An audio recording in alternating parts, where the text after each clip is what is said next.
Alright guys, welcome back to the channel. Welcome if you are new. Thank you for taking time out of your day to check the video out. We have more PlayStation news, rumors, and leaks to go over and cover here today. So do me a favor before we dive into these topics. If you end up enjoying this video or finding it informative, be sure to leave it a like. It helps the videos out more than you know. And if you are new here to the channel, please consider hitting that subscribe button as well.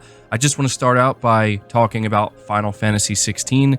I have my physical copy and I am starting to play it, so I just kind of wanted to ask you guys if you could leave your thoughts down below. If you've started playing Final Fantasy 16, what do you think of it so far? How are you feeling about it? I'm just curious to see what some of you have to say. But we do have a topic regarding Final Fantasy 16, and that is the fact that the development team has acknowledged that Final Fantasy 16 will not satisfy the whole fan base. FF16 released to great reviews, but its development team has acknowledged that the game will not satisfy some fans. In a humble interview with the PlayStation blog, producer Naoki Yoshida said that Final Fantasy means different things to different people. Final Fantasy 16 has earned near unanimous praise for its narrative, acting, and cinematics, with some criticism of the combat system. With an action-focused direction, the game differs from its predecessors. Every Final Fantasy fan around the world has a different idea of what makes for the perfect Final Fantasy game, Yoshida said. We always knew that it would be impossible to satisfy the expectations of the whole fan base. Yoshida added that as a fan of the series himself, even his idea of Final Fantasy differs from other developers. However, the development team decided to make the game they wanted to make, while at the same time keeping an objective eye on the fans' expectations. Yoshida believes that developers should be objective about their work for their own peace of mind. So I thought that this was relevant to discuss because it's true, not every person is completely satisfied with the direction they decided to go in with Final Fantasy 16. I think a lot of people are very happy about it, a lot of people enjoying it, but you know, I think it's just a cool thing for them to kind of be humble about it and be honest in saying that they know that no matter what, they're not going to satisfy everybody. So pretty interesting. Moving on from that, we have some good news regarding Metal Gear Solid, specifically the Metal Gear Solid Master Collection Volume 1. We have a release date. This was revealed on the official Metal Gear Twitter account. It's going to be releasing October 24th, 2023 for PS5, Xbox Series, PC, and Nintendo Switch. And they say here Metal Gear Solid Master Collection Volume 1 includes the first 7 games released in the Metal Gear series, as well as digital soundtracks with 20 songs and digital books.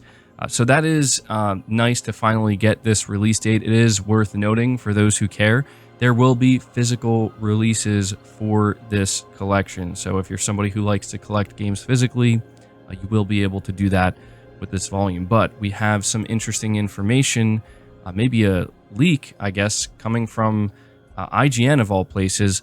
It says Metal Gear Solid 4 finally freed from PS3 as part of the leaked Metal Gear Solid Master Collection Volume 2. So there were some fans on Twitter that were inspecting the Metal Gear Solid timeline page on the official MGS website, and it reveals placeholder buttons for Metal Gear Solid 4, 5, and Peace Walker.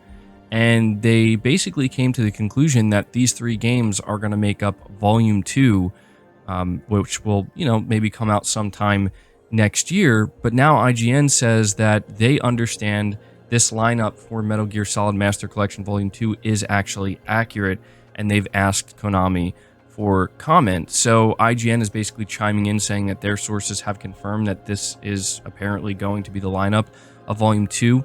And the reason why this is such a big deal is specifically because of Metal Gear Solid 4 Guns of the Patriots. This is a game that is still locked on the PlayStation 3 to this day, and people have been, you know, kind of asking Konami for years now to please bring this game to other platforms. And if it is in fact going to be part of Volume 2, then not only is it going to come to PlayStation 5, but it's going to come to all other platforms as well.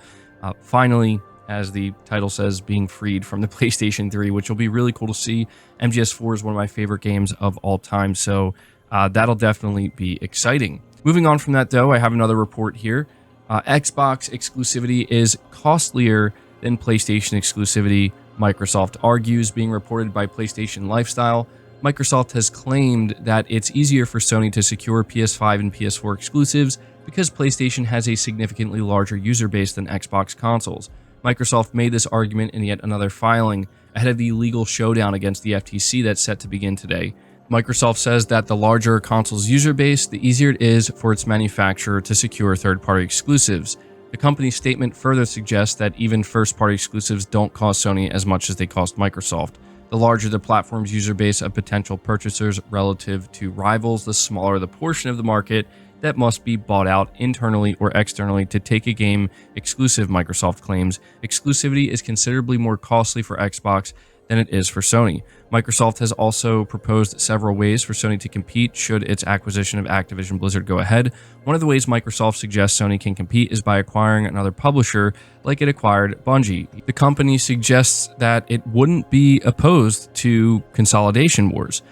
So, yeah, this is one of the stranger things coming out of this. I think it's very bizarre that Microsoft is talking about how expensive securing third-party exclusivity is for them, considering they don't have a problem spending money, right? Like, for Microsoft, they should not be allowed to use the argument about something being too expensive or being too costly. When you look at what they're doing with their money right now, clearly nothing is too expensive for Microsoft. They're just pointing out the obvious thing here, which is it is easier for PlayStation to secure third-party exclusivity due to how well their console sells. And this, to me, is a problem because Microsoft is trying to essentially use Sony's own success against them in a way that I think, frankly, is just totally unfair. I don't see why Sony should be the one getting punished in any way, shape, or form, simply because it's easier for them to secure third-party exclusivity because they have done a better job selling their console. I just feel like that's kind of nonsensical. I do understand why Microsoft would use this argument. Of course, you know, this is a legal battle. You're going to see a bunch of weird things being said. It's basically just them throwing things against the wall and seeing what sticks. But yeah, this doesn't really make any sense to me. Microsoft could definitely outbid Sony for any of these third-party exclusives if they wanted to do that. The problem is they don't want to do that because they want to own things. And I'm not saying there's anything wrong with that either. But again, it just kind of negates this argument. I do find it very strange, however, that Microsoft seems to just straight up suggest that they would not be opposed to consolidation wars. Can't say I'm like shocked by that. I mean, obviously Microsoft knows that they can outspend Sony or anybody else for that matter. So why wouldn't they want to do that? But yeah, this is why when I've talked to people about Microsoft's plan with Activision Blizzard, everybody thinks that, you know, I'm just here to go against it for the sake of going against it. But as you can clearly see, like Microsoft, they're trying to escalate things to a degree in which I don't think that Sony nor Nintendo are prepared to be able to meet that or match that. So yeah, final topic of the day here. Talking about the PlayStation 6, believe it or not. Coming from PlayStation Lifestyle, Sony Interactive Entertainment CEO Jim Ryan has said that the company won't be able to share PlayStation 6 information with Activision Blizzard if it's acquired by Microsoft, complicating matters when it comes to video game development. Microsoft has repeatedly said that it has no incentive to make Call of Duty games or other existing Activision titles for that matter exclusive to Xbox, and that doing so would incur heavy losses. Sony has concurred that if Activision Blizzard does indeed become a Microsoft studio, it would have to send over a dev kit to a rival's development company, and that would equate to spilling its technology secrets. In a deposition dated April 2023, Jim Ryan was asked if Sony had similar concerns when dealing with Minecraft, his response to which has been redacted except for the part where he alluded that it was a point of concern for Sony at that time as well. Microsoft expressed similar concerns when MLB The Show went multi-platform. The company said that it had to trust Sony San Diego with pre-release Xbox Series consoles to get the game on its platforms. And so, yeah, you know, this is something we're continuing to see. Sony is clearly very nervous about sending over dev kits to Activision for future Call of Duty titles. I think it's a little bit different with something like Minecraft. Like, I think the assumption is that not much work is going to be needed at all to port Minecraft over to the PlayStation 6. And so maybe Sony's more comfortable delivering those dev kits later to that studio if need be. But something like Call of Duty, obviously, this could be a very different scenario for Sony and Microsoft and Activision. And so, yeah, I mean, it's kind of strange. I feel like this could ultimately hurt Sony more than anything. And I think a lot of people are misunderstanding like what's being talked about here. Like, some people are looking at this as like, this is Sony acting like they're going to withhold the PlayStation 6 so they can't release Call of Duty on the PlayStation 6. I'm not sure why anybody would come to that conclusion. I'm sure Sony still wants that Call of Duty money, and I'm sure that Sony does not want to purposely go out of their way to not get that Call of Duty money. This does actually have to do with kind of like hardware secrets and stuff like that, and like, you know, what the competition's doing with their console. So there you go. That is the final topic I have for you. I hope you enjoyed the video. I hope you found it informative. Again, if you did, be sure to leave it a like, subscribe if you're new, hit the bell notification icon, and feel free to share this video out on top of all that. But until next time, guys, take care.